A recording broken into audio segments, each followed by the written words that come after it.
How the Mind Works by Steven Pinker. Summary and analysis by Brevreds. How the Mind Works, Unlocking the Mysteries of Your Brain. Welcome to the wild world inside your head. Your mind is not just a gray lump sitting quietly inside your skull. It's a complex, buzzing machine, working tirelessly to help you survive, thrive, love, and laugh. But how does it do all of this? What are the gears turning behind every decision you make, every joke you laugh at, and every memory you hold dear? You see, your mind is more than a calculator. It's the source of your imagination, emotions, and thoughts. Imagine a computer, but one that's evolved over millions of years, designed specifically to solve the problems of living in the world. It processes information like any machine, but it's been crafted by nature to ensure you survive and pass on your genes. The fascinating part? You're the pilot of this amazing piece of biology, whether you know it or not. Let's take a deep dive into how your mind actually works, and how understanding it can help you in your day-to-day life. The brain as a survival machine, your mind on autopilot. Imagine you're living in the African savanna millions of years ago. Life is tough, and survival is all that matters. You need to find food, avoid predators, and make sure your genes carry on. This is where your mind comes in. From an evolutionary perspective, the brain was developed to solve the problems of survival in this harsh environment. Every decision you make, what to eat, where to sleep, who to trust, comes down to your brain working like a survival machine. Let's say you wake up one morning feeling hungry. You don't consciously tell your body to want food. That's your brain working in autopilot mode. It's signaling that your body needs energy. But you don't just grab any random leaf or piece of bark to chew on. You're more likely to crave something tasty and nutritious, maybe something sweet or high in calories. Why? Because your ancestors who craved sugar-rich fruit had an advantage in the wild. They had the energy to outrun predators and outlast famine, and they passed those sugar cravings on to you. But your brain does more than just keep you alive. It makes decisions that balance different needs. Imagine you're at a dinner table full of delicious food. Your body is telling you to eat, but you're also thinking about how much you should eat to stay healthy, how others might perceive you if you overeat, or how this meal might impact your mood. That's your brain balancing social, emotional, and physical needs, all while trying to make the best decision. This juggling act is happening constantly, even if you're not aware of it. Emotions, your brain's secret weapon. Why do we have emotions? They can be overwhelming at times, sure, but they're crucial to survival. Emotions are your brain's way of alerting you to important events in your environment and giving you the motivation to act. Ever feel that rush of panic when you realize you've forgotten something important, or the sense of satisfaction when you've accomplished something difficult? That's your brain's emotional system, guiding your actions without you needing to think about it. Take fear, for instance. Let's say you're walking through the woods and suddenly spot a snake.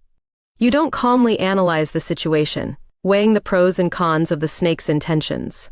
Instead, your heart races, your palms sweat, and your legs might even freeze up. This is your brain's fast-acting fear response, designed to keep you safe. If you had to stop and think about whether the snake was dangerous, you might not survive the encounter. Your fear is your brain's way of pushing you to act quickly, whether it's to run away, freeze, or grab a stick and defend yourself. Fear isn't just about staying alive in the face of danger. It can also show up in modern situations where your survival isn't at risk, like public speaking.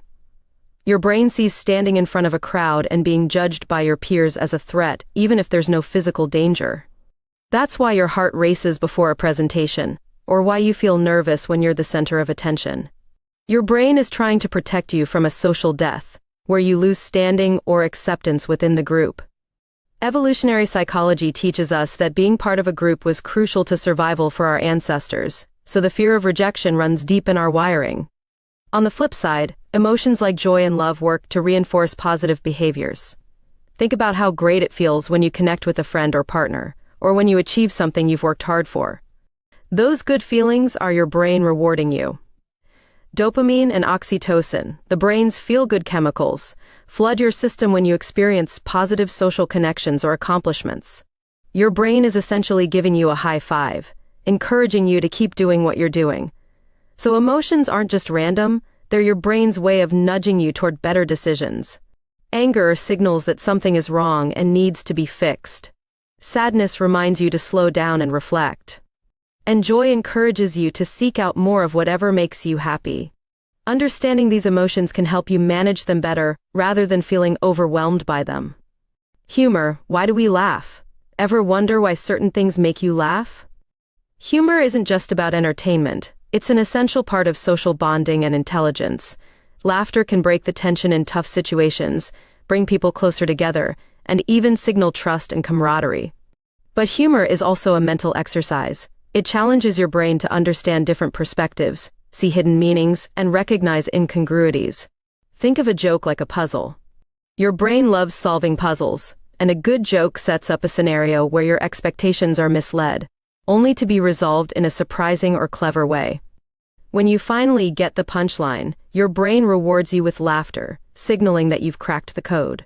One example that helps explain how humor works is the chicken crossing the road joke. At first glance, it seems like a simple question, but the punchline, to get to the other side, plays on the audience's expectations. Most people anticipate a funny, complicated answer, and the simple truth ends up being funny because it defies expectations. But humor can also be more complex. Satire, for example, takes current events or social norms and twists them into something absurd. Your brain has to work a little harder to pick up on the deeper meaning behind the joke, and when it does, you get that satisfying aha moment. Humor plays a crucial role in how we relate to others.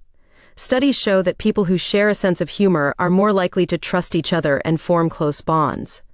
Couples who laugh together often report higher relationship satisfaction, and leaders who use humor effectively can bring teams together and boost morale.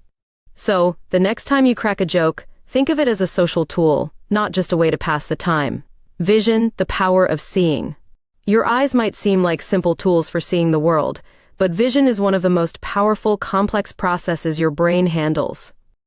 Think of vision like a camera, but one that does a lot more than just take pictures. When you look at something, your brain isn't simply snapping an image and storing it away. It's interpreting the world, making guesses, and filling in gaps. Take optical illusions as an example. Ever seen two lines that look like they're different lengths, but they're actually the same? Or a picture that seems to change depending on how you look at it? These illusions work because your brain makes assumptions based on past experience. It's constantly taking shortcuts, using information from the surrounding environment to figure out what's in front of you. Most of the time, these shortcuts are accurate, but sometimes they lead to mistakes.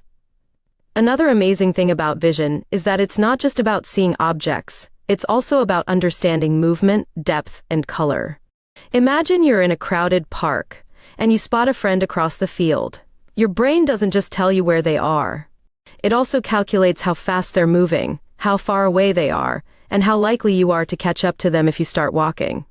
All of this happens instantly, without you even realizing it. Your brain is constantly solving little math problems to help you navigate the world. Color is another interesting aspect of vision. The colors you see aren't necessarily what's out there in the world. Instead, they're your brain's interpretation of different wavelengths of light. For example, an apple looks red because its surface reflects light in a way that your brain interprets as red. But color is subjective. What looks red to you might look slightly different to someone else. This is why certain animals, like birds and insects, can see colors that are invisible to the human eye. Vision also plays a huge role in how you interact with others. Eye contact, for example, is a powerful social tool. When you lock eyes with someone, your brain is processing not just the fact that you're looking at them, but also how they're looking at you. Are they happy, angry, interested, or bored? Your brain can pick up on these subtle cues, helping you understand what the other person is feeling and how you should respond. This is why eye contact can feel so intense. It's like your brain is doing a mini analysis of the person in front of you. The social mind, love, and relationships. We're social creatures, and one of the most important jobs of the brain is to help us navigate relationships, whether it's with friends, family, or romantic partners. From an evolutionary standpoint, love, friendship, and even rivalry are all strategies to help us survive and pass on our genes. Let's take a closer look at how your brain works to help you bond with others, and what this means for the relationships in your life. Love and attraction. Imagine you meet someone, and you instantly feel a connection. your heart races, your palms get sweaty, and you can't stop thinking about them. This isn't just a romantic story playing out, it's your brain on overdrive. When you're attracted to someone, your brain releases a cocktail of chemicals like dopamine, the reward chemical, and norepinephrine, which causes excitement and euphoria. These chemicals make you feel energized and focused, like you're on a natural high. And it makes sense. Your brain is doing everything it can to encourage you to get closer to that person, ensuring that your genes have a shot at being passed on. Interestingly, studies have shown that romantic love activates the same brain regions as addictive drugs. Think about it. That overwhelming obsession you feel in the early stages of love is your brain behaving almost as if it's hooked. This intense phase doesn't last forever, though. Over time, love matures and the brain's focus shifts to a more stable form of attachment. Here's where oxytocin, often called the love hormone, and vasopressin come into play. These chemicals promote long-term bonding and attachment, helping couples stay together for the long haul, particularly when it comes to raising children. Long-term relationships. Have you ever noticed that couples who have been together for years sometimes start to look alike? This isn't just because they've spent so much time in each other's company, it's a reflection of how their brains are in sync. In long-term relationships, partners often mirror each other's body language, facial expressions, and even speech patterns. Over time, their brains align in a way that fosters a deeper understanding and connection. This mirroring effect isn't just about making the other person feel comfortable, it's your brain's way of maintaining social harmony. But, let's be real, relationships aren't all rainbows and butterflies. Disagreements, misunderstandings, and even arguments are part of the package. When things get rocky, it's your brain's job to navigate these emotional storms. Emotions like jealousy, anger, or insecurity can bubble up, often rooted in the evolutionary need to protect a partnership. In fact, jealousy isn't just about personal insecurities. It's a natural response to the threat of losing a mate or resources. In ancient times, losing a partner could mean fewer chances of passing on your genes, so it's no surprise that our brains evolved to take these threats seriously. What's fascinating is how your brain can shift gears when conflict arises. When you're arguing with someone you care about, your brain's emotional centers like the amygdala might light up, causing intense feelings. But if you've built a strong relationship, another part of your brain, the prefrontal cortex, can step in and help regulate those emotions. This part of your brain is responsible for reasoning, problem-solving, and controlling impulses.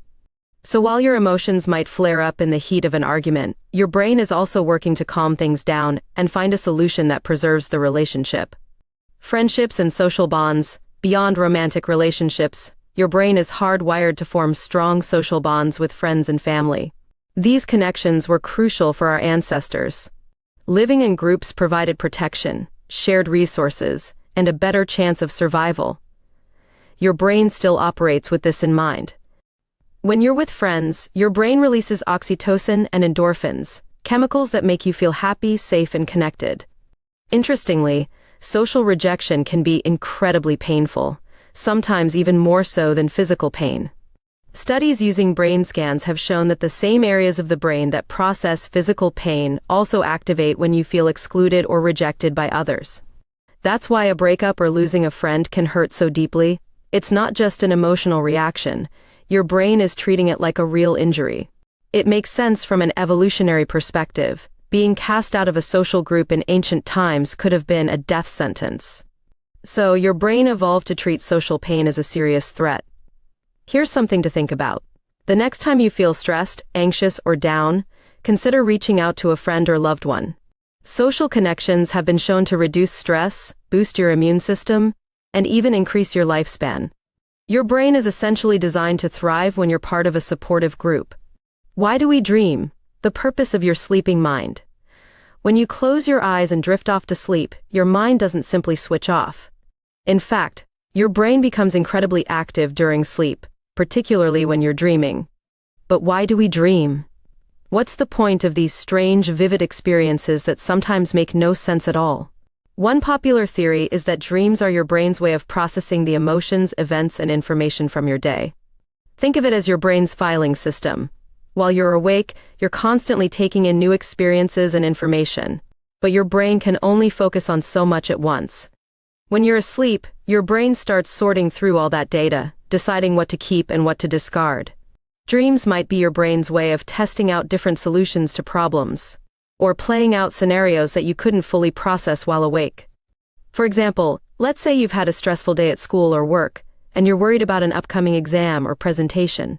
That night, you might have a dream where you're in a similar situation. Maybe you're running late for an important test, or standing in front of a crowd unable to speak. This is your brain working through those anxieties, trying to help you prepare for the real-life challenges ahead.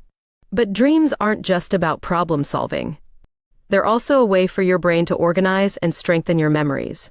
While you sleep, your brain replays the events of your day, reinforcing the most important memories and discarding the less relevant ones.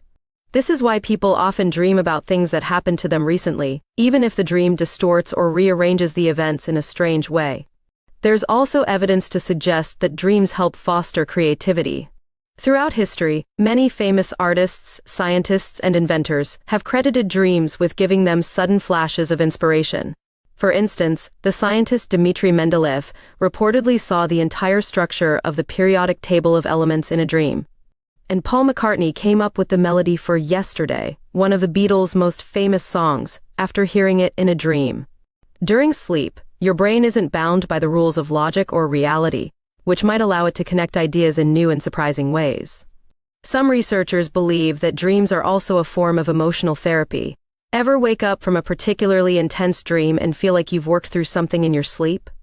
That's because dreams allow you to experience emotions in a safe, controlled environment. When you wake up, you might find that the emotional intensity of a problem has lessened, making it easier to deal with. However, not all dreams are helpful or pleasant. Nightmares, particularly recurring ones, are often linked to unresolved trauma, stress, or anxiety.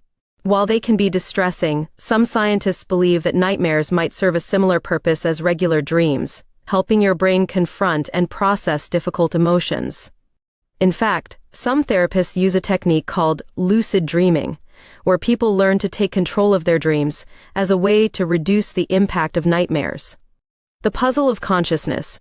What does it mean to be aware? Here's one of the biggest mysteries about the mind: consciousness. What does it mean to be aware of your own thoughts, feelings, and existence? It's something we all experience every day, but when you try to define it, consciousness becomes a slippery concept. One way to think about consciousness is that it's your brain's ability to create a model of the world, and more importantly, a model of you in that world. Think about how you can picture yourself in different scenarios, maybe imagining what it would be like to live in a different city, take on a new job, or even play a sport you've never tried. This ability to create what-if scenarios is a key part of consciousness. It allows you to think beyond the present moment and consider past experiences or future possibilities. What's the difference between a brain that's merely processing information and a mind that's truly aware of its own existence? This question gets at the heart of one of the most profound mysteries in neuroscience and philosophy. What is consciousness, and where does it come from? One theory about consciousness is the global workspace theory, which suggests that consciousness arises when information is broadcast to many different parts of the brain simultaneously. Picture a theater where many parts of the brain are the audience, and the spotlight of consciousness shines on whatever thoughts, emotions, or sensations are currently most important. When information enters the spotlight, it becomes conscious, and when it's outside the spotlight, it remains in the background, out of awareness. But other scientists propose even more intriguing possibilities. Some suggest that consciousness is a fundamental feature of the universe, like space, time, or gravity. According to Integrated Information Theory (IIT), consciousness is a property that emerges when a system has a high degree of complexity and integration, like the brain, with its billions of neurons firing in complex patterns. This theory argues that consciousness isn't something you either have or don't have.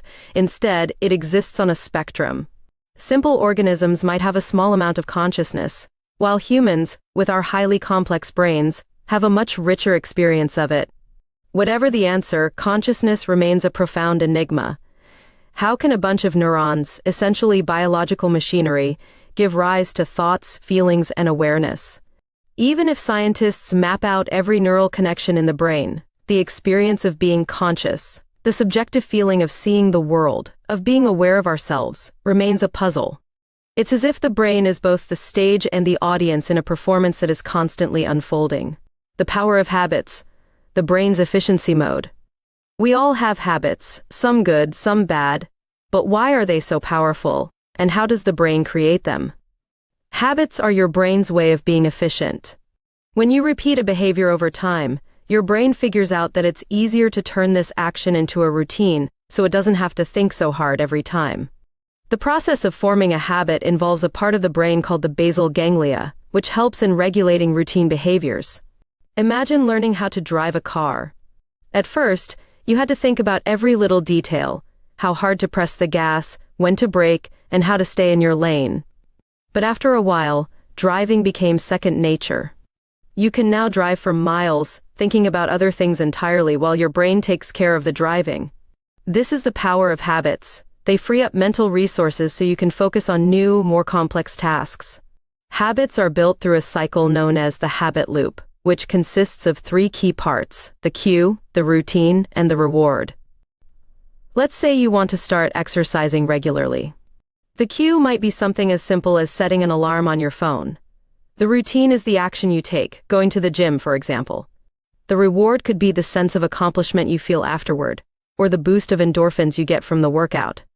Over time, your brain associates the cue with the reward, making it easier and easier to repeat the behavior. But there's a flip side to this efficiency. Bad habits can form just as easily. If the reward is instant gratification, like eating junk food when you're stressed, the brain quickly locks that habit in place.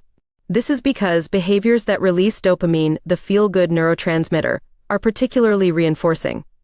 For example, eating sugary foods gives your brain an immediate hit of dopamine, and over time, your brain begins to crave that reward. This is why bad habits, like snacking on junk food or procrastinating, can be so hard to break. They're deeply wired into your brain's reward system. The key to changing a habit lies in understanding the habit loop and hacking it. You can't necessarily eliminate a bad habit, but you can replace it with a better one. To do this, you need to identify the cue that triggers the habit and the reward you're seeking. Let's take the junk food example. Maybe your cue is stress at work, and your brain has learned that snacking gives you a quick hit of dopamine, making you feel better. The trick is to replace the routine. Instead of reaching for junk food, you could go for a short walk, do a quick breathing exercise, or snack on something healthier that still gives you a sense of reward. The cue remains the same, but by changing the routine, you can shift the habit in a healthier direction. What makes habits so powerful is their ability to free up cognitive resources. Think about how many daily routines you perform without even thinking: brushing your teeth, making coffee, driving to work. Your brain automates these actions so it can focus on more complex tasks. But this automation means that once a habit is locked in, it becomes harder to change, whether the habit is helpful or harmful. This is why changing a deeply ingrained habit, like smoking or procrastinating, can be so difficult. You're not just fighting against a single behavior, you're rewiring your brain's neural pathways. But with persistence, it's entirely possible. In fact, research shows that habits are flexible, and the brain's neuroplasticity allows for changes throughout your life. The brain can rewire itself, forming new connections and breaking old ones. One important insight from habit research is that willpower is a limited resource. If you try to change too many habits at once, you might deplete your willpower and give up. This is why experts recommend focusing on one key habit at a time. Once that habit becomes automatic, you can move on to the next. Habits don't just shape our personal lives, they play a huge role in shaping our careers, health, and even societal behaviors. Take keystone habits. These are habits that, when changed, can trigger a ripple effect, leading to the development of other positive habits. For example, regular exercise is a keystone habit for many people. When they start working out regularly, they often find that they begin eating healthier, sleeping better, and feeling more focused at work. Changing one keystone habit can lead to a cascade of improvements across different areas of your life. The dark side of habits: addiction. While habits can be incredibly useful, they also have a darker side: addiction. Addiction is, in essence, a habit that has spiraled out of control. Whether it's an addiction to drugs, alcohol, gambling, or even digital media, the brain's reward system becomes hijacked. Addictive substances or behaviors flood the brain with dopamine, which creates a powerful association between the activity and pleasure. Over time, the brain becomes dependent on the activity to feel good, and normal rewards, like spending time with friends or achieving a goal, pale in comparison. What makes addiction particularly difficult to break is that it rewires the brain's circuitry. The basal ganglia, which is responsible for forming habits, becomes conditioned to seek out the addictive behavior as part of its routine. At the same time, the prefrontal cortex, which helps control decision-making and impulse control, can become weakened by prolonged exposure to addictive substances or behaviors. Breaking an addiction often requires more than just willpower. It involves a combination of strategies, including understanding the triggers or cues that lead to the addictive behavior, finding healthier ways to achieve the same reward, and retraining the brain's pathways through sustained effort. Support systems, such as therapy, community groups, and medical interventions, can also be essential in helping individuals overcome addiction by rewiring the brain's habitual responses. Conclusion. Now that you've explored how the mind works and how habits shape our behaviors, you might be wondering, what can I do to improve my daily life and take advantage of these insights? Here are some actionable steps you can begin implementing today. 1. Build better habits using the habit loop. Start by focusing on one habit you want to change or create. Identify the cue. What triggers the habit? Is it a certain time of day, a location, or an emotion like stress or boredom? Change the routine. If it's a bad habit, replace the unhealthy action with something beneficial.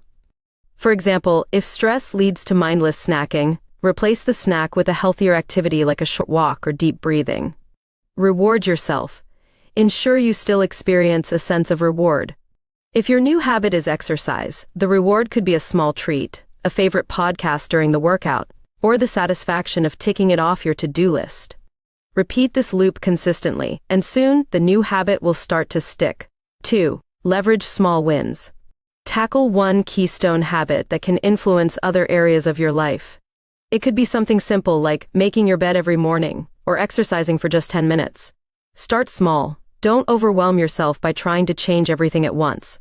Focus on the small, manageable habits that lead to bigger results. Track your progress, keep a journal, or use a habit tracking app to record your progress. This reinforces the routine and keeps you motivated as you see small wins adding up over time. 3. Use your social brain to build better connections.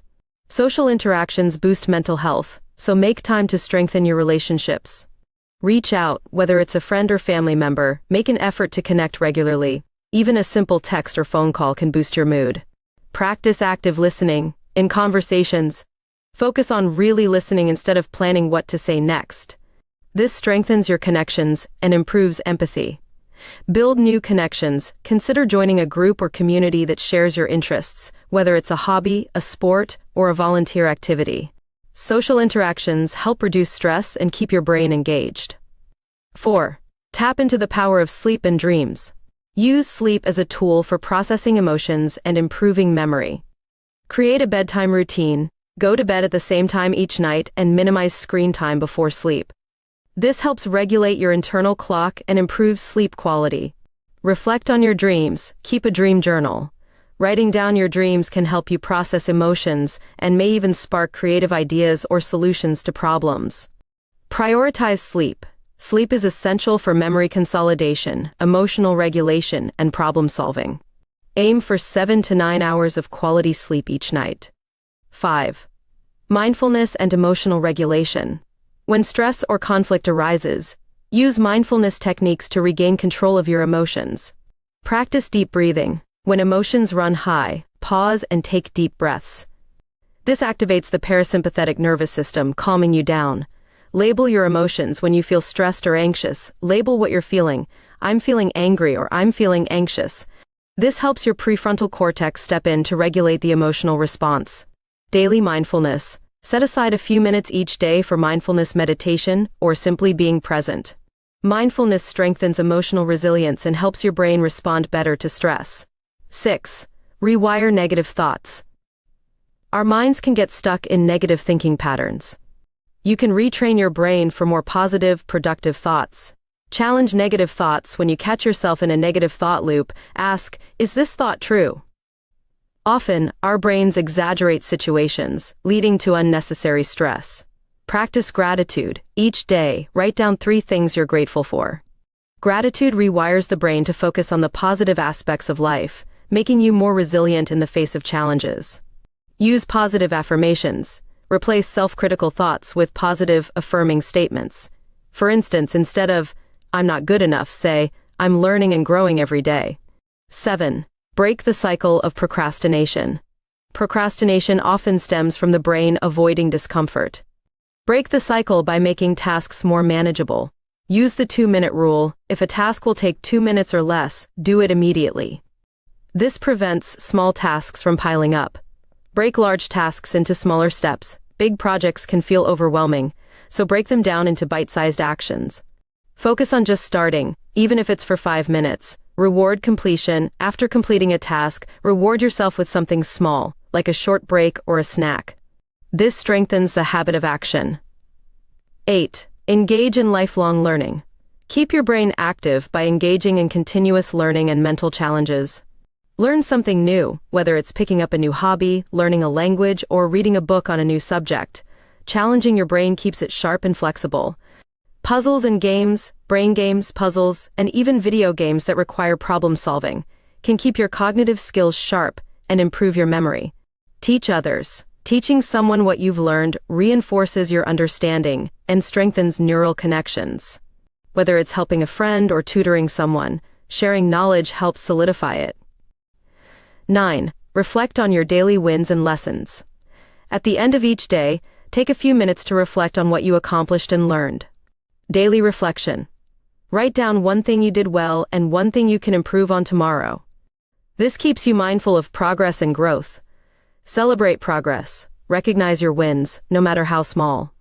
Progress, not perfection, keeps you motivated and focused on improvement. By implementing these strategies, you'll not only harness the power of your mind, but also set yourself up for long-term success and well-being. Your brain is constantly evolving and adapting, and with a few small, consistent actions, you can make meaningful changes in your habits, relationships, and overall mental health. Start today by picking just 1 of these steps and putting it into practice. Before you know it, you'll have built a toolkit of positive habits and strategies to navigate life with greater ease and confidence. Thank you for completing another BrevRead video. Like and subscribe to see more of our videos. If you have a particular book that you would like us to summarize, please share it in the comments section below.